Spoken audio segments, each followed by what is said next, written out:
Корпоративная программа «Актив Алроса» стартовала для сотрудников компании. Главная задача – развить компетенции специалистов, аппарата управления и руководителей начального звена структурных подразделений. Первым мероприятием стала бизнес-симуляция. Обучить руководство приехали бизнес-тренеры из Москвы.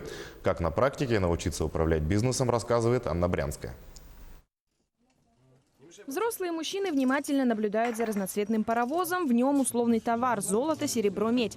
Задача участников – организовать его доставку. Но прежде проработать схему производства, провести подсчеты и проконтролировать динамику сбыта сырья.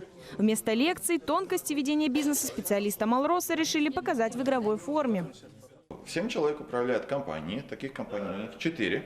Они управляют бизнесом, у них распределены роли. Там есть президент, директор по маркетингу, по финансам, главный инженер, рабочие, руководитель производства.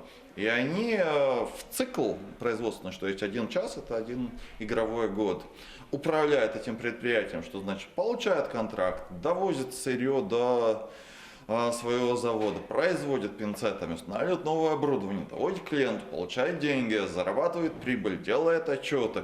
И таким образом тренирует те ключевые компетенции, которые есть в компании Алроса, и реально вживает их, я говорю, в мускулах, что значит реально применяют на практике. Здесь все как в реальности. Даниил Максимов в своей компании – президент. Производит золото и серебро. В процессе руководства своего виртуального бизнеса погрузился так, что нет ни минуты. Сейчас нам надо выполнить государственный заказ, который имеет очень большие объемы, и для этого нам нужно торопиться. Извините, у меня нет времени. Пока да. Пока идем положительной динамикой.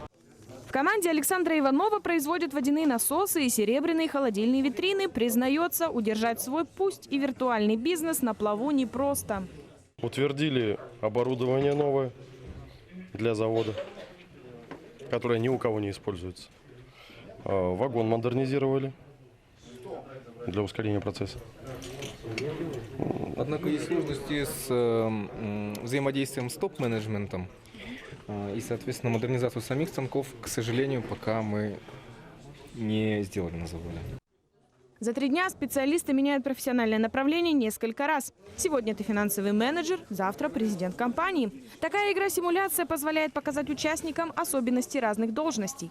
А главное – развить в сотрудниках целеустремленность, эффективность, системное мышление, саморазвитие, открытое взаимодействие и инициативность.